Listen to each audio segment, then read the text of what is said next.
এই যে এত কিছু করেন পাবলিক প্লেসে, যখন আপনাকে সবাই চিনে ফেলে তখন তো বিব্রতকর পরিস্থিতি চলে আসে, তখন কি করেন? কিছুটা হয়। আমি যখন নিজে বের হই তখন আমি কারো চোখের দিকে তাকাই না, একটু মাস্ক থাকে। চোখের দিকে তাকালে প্রবলেম, চোখের দিকে তাকালেই মানুষ চিনে ফেলে। যতক্ষণ পর্যন্ত আমি কারো চোখের দিকে তাকাই না ততক্ষণ পর্যন্ত মানুষ কনফিউজ থাকে, কিন্তু চোখের দিকে তাকালেই মানুষ চিনে ফেলে। এবং আমি দেখছি যে আমি এরকম কভার আপ করে থাকলেও চোখ দেখে মানুষ চিনে ফেলে। তো আমার কাছে এটা প্রথমে উইয়ার্ড লাগতো যে তারা এত কভার আপ থাকার পরেও কীভাবে চিনে। একটা হচ্ছে আমার ভয়েস দিয়ে চিনে, আমি কথা বলে চিনে ফেলে, কনফিউশন দূর হয়ে যায়। আর একটা হচ্ছে চোখ দেখে চিনে ফেলে।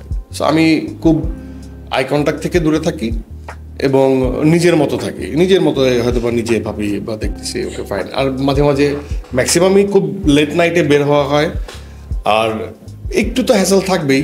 আর সবচেয়ে বড় কথা হচ্ছে আমি বাংলাদেশের মানুষ, তো আমাকে যারা পছন্দ করে তারা রাস্তায় আমার কাছে সেটা খুব বেশি প্যারা মনে হয় না। তবে আমি একটা রুলস জারি করে দিই। সাপোজ আমি গাড়ি নিয়ে কোথাও গেলাম, কোনো গ্যারেজে গেলাম, হ্যাঁ, তো একটা ওয়ার্কশপে যাওয়ার পরে দেখা যায় যে অনেক মানুষ আসে। তো যেদিন ছবি তুলি তখন সবার সাথে ছবি তুলি, যেদিন ছবি তুলি না কারোর সাথে ছবি তুলি না, কারণ একজনের সাথে ছবি তুললে অন্যরা মন খারাপ করে।